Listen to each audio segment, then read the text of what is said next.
चीज़ों को पकड़ नहीं पाई, मतलब they started to go away from my hands and बस ऐसा ही चल रहा था. मैं जा रही हूँ, I was sitting like this कि सर कुछ समझा.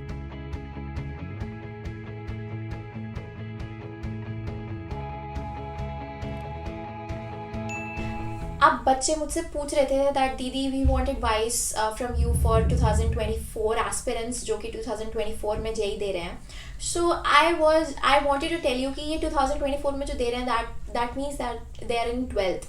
सो अब 12th में उनको हमेशा ये रिग्रेट रहता है कि काश मेरी 11th थोड़ी और अच्छी हो गई होती. Am I right? तो ये चीज़ आपको हमेशा रहेगी. So today I am going to tell you about my 11th story. मेरी 11th कैसी थी, so that you are able to connect with my 11th कि मेरी 11th कैसी थी and how I was able to cope up with the huge syllabus which we all have. So वो सब चीज़ें मैं आपको इस वीडियो में बताऊंगी सो that you also get to know कि कितना भी मुश्किल हो, कितना भी डिफ़िकल्ट हो, अगर मैं कर सकती हूँ then you can also do it. So let's talk about that. So 11th. अब I wasn't a kind of child जिसने पहले से ही सब कुछ पढ़ के रखा हो, जिसने पहले से ही 6th स्टैंडर्ड से ही जेई की प्रिपरेशन शुरू कर दिया. I wasn't that kind of a child. दो मेरे को पहले से डिसाइडेड था that I want to take non medical, but it wasn't like that कि मैंने सब पहले से ही शुरू कर दिया था. मैंने 11th में आके शुरू किया and in the 11th that was the first time when I studied about vectors, Newton's laws of motion. Of course 10th में थोड़ा बहुत मैंने अपने फ्रेंड से सुना था कि ये सब चीज़ें होती हैं, दोज आर वेरी डिफ़िकल्ट.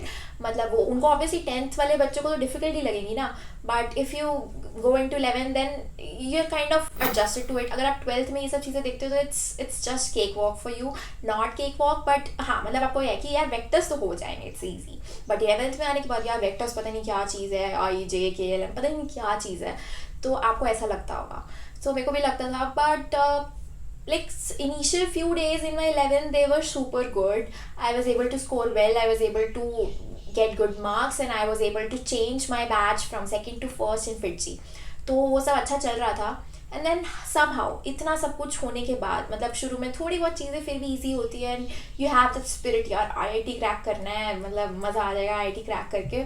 तो शुरू के कुछ महीने तो सभी अच्छे से पढ़ते हैं, बट उसके बाद ऐसा लगता है कि यार नहीं हो रहा हमसे, मतलब इट्स वेरी डिफ़िकल्ट, सब कुछ बहुत मुश्किल जा रहा है and we are not able to it.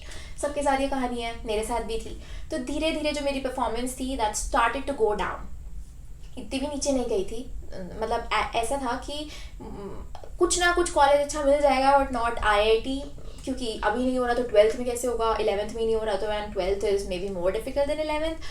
तो मेरे को लगा कि यार FITGI तो मैनेज नहीं हो रहा है, but still I went to FITGI. जो टीचर समझा रहे थे वो समझ रही थी. Though I was in the first batch of FITGI, teachers always use to say to my parents जब PTM होती थी कि अगर ये फर्स्ट बैच में है तो then she'll definitely get something in IIT, कुछ भी मिल जाएगा इसे. तो that is not true. Like if they are saying कि अगर आप फर्स्ट बैच में आ रहे हो and they are guaranteeing you कि आपका IIT में हो जाएगा, that is not true.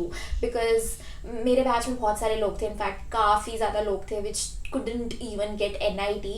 So it's not that कि अगर वो गारंटी कर रहे हैं तो you should just go with the flow. It's not like that. You have to realize कि अगर आपको समझ आ रहा है then only you go. So मैं जिन बच्चों के साथ बैठती थी they were kind of understanding. I don't know, like they were helping me out अगर मेरे को कोई प्रॉब्लम होती थी, but somehow they were also not securing good marks. So जो मेरे पास साथ में बैठते थे तो they were also not securing those, like अच्छे से मार्क्स नहीं आ रहे थे उनके भी, वो भी अच्छे से सब कुछ क्रैक नहीं कर पा रहे थे. तो they were also feeling sad, I was also feeling sad and I was like यार सबका ऐसा ही चल रहा है तो let's just do whatever they are doing, let's do whatever you are able to do. So चलते रहो जो चल रहा है. FITGI में नहीं समझ आ रहा then also you go, notes तो बनाओ कि घर पे आके समझ लेना. It was like that. तो मैं घर पे आके समझने की कोशिश करती थी एंड धीरे धीरे ये प्रैक्टिस बन गई एंड मैं चीज़ों को पकड़ नहीं पाई. मतलब they started to go away from my hands and बस ऐसा ही चल रहा था. मैं जा रही हूँ, I was sitting like this कि सर कुछ समझा रहे हैं, yes I am able to understand it but I am not in reality.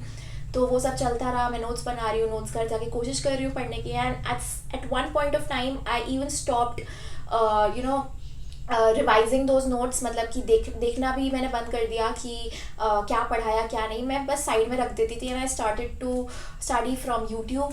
YouTube पे जो समझ आता था वो मैं करती थी, बट इट्स लाइक यूट्यूब उस टाइम पे उतना नहीं था, मतलब अलग सर से मैं पढ़ती थी, बट अलग सर भी उस टाइम पे वीडियोस अपलोड कर रहे थे। And academy was also starting with it. तो मतलब हमारा बैच ऐसा था कि सब अपनी जर्नी को जस्ट दे वर बिगिनिंग, तो उतना अच्छा कंटेंट उस टाइम पे अवेलेबल नहीं था। मतलब अगर if I want to study rotational mechanics for example, तो अलग सर ने वो वीडियो बनाई नहीं थी, वॉज ऑन एनएलएम। तो दैट वाज माय केस। तो उस टाइम पे धीरे धीरे जैसे जैसे वो बना रहे थे, जैसे जैसे Unacademy was uploading videos and all, so I was just going with the flow. जो वो अपलोड करते थे I used to see it कि ठीक है उन्होंने अपलोड कर दी, I also watched it, but that was not required. मतलब उतना नहीं था कि मैं जे एडवांस क्लियर कर पाऊँ। उसके लिए तो आपको फिट जी जाना पड़ेगा, जो फिट जी में वो हाई लेवल की चीज़ें बताते हैं, माइन्यूट सी, वो सब आपको पढ़ना पड़ेगा। And if not from FIITJEE then just you get the details of the topics, you get the sub topics and then do it from your books and all, जो कि ऑब्वियसली बुक्स में भी नहीं प्रेजेंट था। सो वो guidance तो मतलब fit जी में उतनी मुझे नहीं मिल पाई, and I thought that I should leave it. तो 11th में मेरे साथ यही सब चलता रहा। सो आई कैन से मेरी 11th भी बर्बाद हो गई थी, जैसे कि आप लोगों की ऑब्वियसली हो रखी होगी। एंड अगर बर्बाद भी नहीं हुई होगी ना, मतलब इट्स लाइक अगर आपका सब कुछ अच्छा भी जा रहा होगा देन ऑल्सो यूल रियलाइज इन 12th की यार 11th में तो कुछ पढ़ाई ही नहीं की। So it's not like that. काफ़ी कुछ पढ़ लिया आपने 11th में, मैंने भी जैसे शुरू के चैप्टर्स अच्छे से किए थे। So just keep revising. 12th में आने के बाद सब कुछ अच्छे से रिविजन में रखो। It things are not that difficult as you are thinking them to be. तो कोशिश करते रहो, ट्राई करते रहो, बिकॉज 11th मेरी भी पूरी तरीके से बर्बाद थी। तो इस बात पे I am at the same level as of you. तो अगर 12th में अच्छा कर लोगे तो you can also crack it. So I suggest that just do whatever you are doing now, और जो कुछ कर रहे हो अच्छे से करो, सब कुछ अच्छे से रिवाइज वगैरह करो। तो 11th खराब है, बर्बाद हो गई, उसकी चिंता आपको नहीं सताएगी।